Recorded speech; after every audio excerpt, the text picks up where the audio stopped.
అది ఒక అందమైన చిన్న టౌను.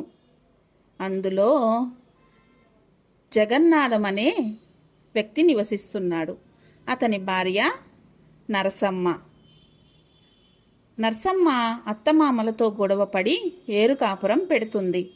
వారి నలుగురు పిల్లలు కలిగి ఉంటారు. పెద్దవాడు మోహన్, చిన్నవాడు వెంకటేష్, ఆడపిల్లలు స్వప్న, స్వాతి.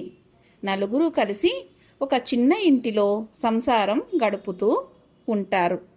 జగన్నాథానికి ఒక చిన్న బట్టల కొట్టులో గుమస్తాగా పనిచేస్తూ ఉంటాడు. జగన్నాథం వచ్చిన డబ్బులల్లా సాయంత్రానికి బీడీలు, సిగరెట్లు, తాగుడు, జల్సా చేస్తూ ఉంటాడు. ఇదిలా ఉండగా ఒకరోజు ఈ విధంగా మాట్లాడుకుంటూ ఉంటారు. నర్సమ్మ ఈ విధంగా అంటుంది, ఏమయ్యో, మగపిల్లల్ని ఎంత మంచి మనం పెంచి పెద్ద చేసినా పెళ్ళాలు రాగానే వాళ్ళ కొంగు పట్టుకొని తిరుగుతారు, మన మాట ఏమీ వినరు. కాబట్టి మన ఆడపిల్లల్ని మనం ప్రాణంగా పెంచాలయ్యా. వారినే అన్ని విధాలా బాగా చూసుకొని మంచి సంబంధాలు చూసి పెళ్లి చెయ్యాలయ్యా అని అంటుంది. దాంతో జగన్నాథం ఈ విధంగా అంటాడు, అవునవునే, నువ్వు చెప్పింది నిజమే. వాళ్ళకి పెళ్ళైతే మనల్ని చూసుకోరు, ఆడపిల్లలే మనల్ని చూసుకుంటారు. కాబట్టి మనము మన బిడ్డలకి మంచి సంబంధాలు చేయాలి అని అంటాడు.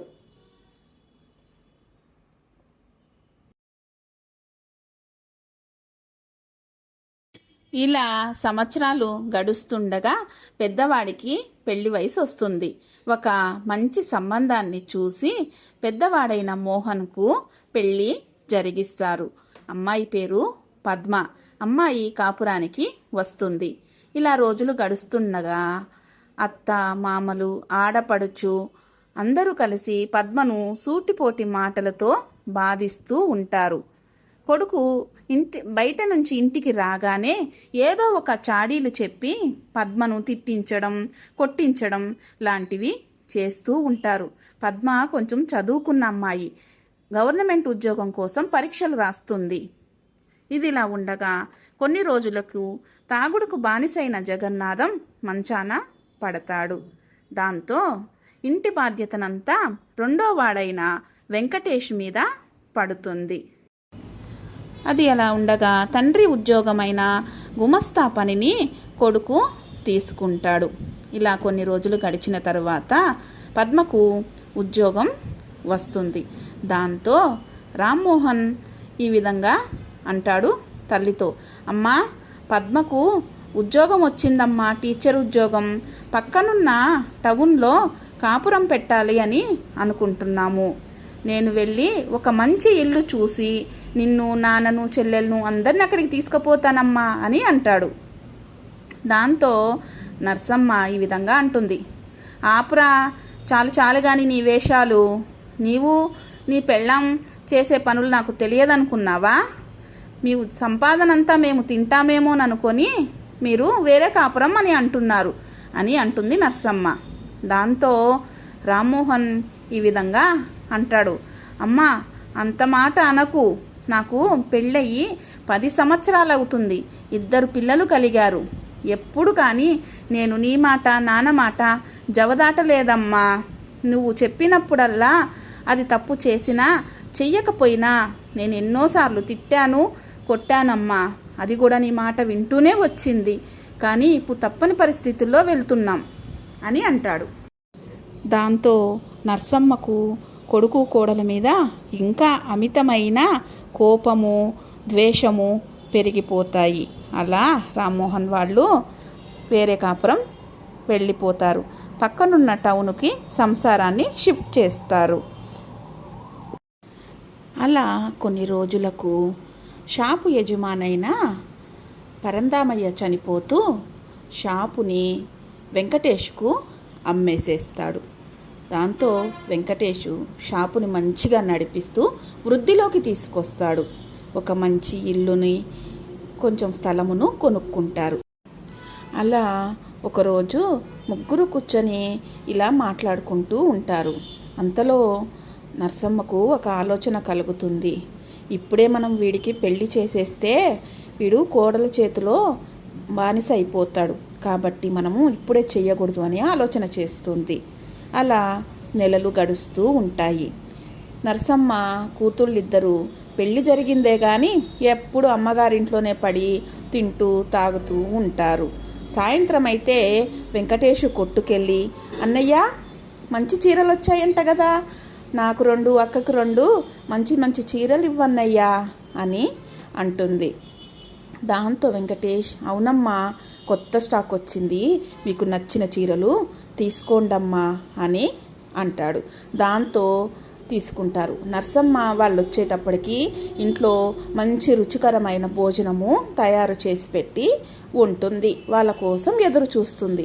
ఇలా నెలలు గడవగా ఒకరోజు వెంకటేష్కు ఒక మంచి సంబంధం చూసి ఘనంగా పెళ్ళి జరిగిస్తారు.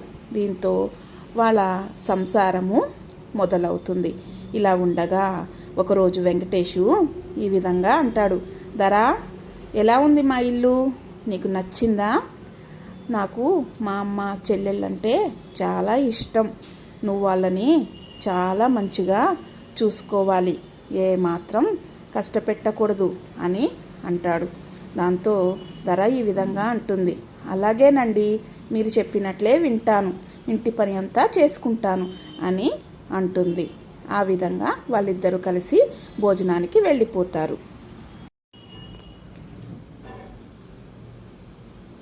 అలా కొన్ని వారాలు గడిచిన తర్వాత ధర వాళ్ళ ఇంట్లో వంట పనులు అవన్నీ చేసుకుంటూ ఉంటుంది.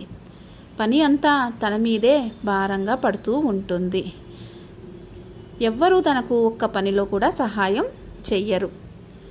హాల్లో అత్తమామలు ఆడపడుచులు కూర్చొని మాట్లాడుకుంటూ ఉంటారే కానీ ఏ విషయంలో ఒక్క పనిలో కూడా ధరకు సహాయం వాళ్ళు చెయ్యరు. ఇంతలో ధర అక్కడికి వస్తుంది. వచ్చి ఈ విధంగా మాట్లాడుతుంది, అత్తయ్య గారు, స్వప్న వంటలు రెడీ అయినాయి, రండి భోంచేద్దురు గాని అని చెప్తుంది. దాంతో అందరూ వంటింట్లోకి వెళ్తారు. భోజనం ముందు కూర్చున్న స్వాతి ఈ విధంగా అంటుంది, అబ్బా ఏంటమ్మా ఎప్పుడు ఈ పప్పు ఉప్పు చేపలే ఏవి లేవా, ఎప్పుడు చూడు ఈ ఆకుకూరలు ఇవే వండుతుంటారు అని అంటుంది. దాంతో ఈ విధంగా అంటుంది నరసమ్మ, అవునమ్మా, దాని ముఖానికి ఎప్పుడు ఇది తప్ప ఇంకేం చేయడానికి చేత కాదు, గుడిసెలో పుట్టింది కదా, రాత్రికి చేపిస్తానమ్మా అని అంటుంది.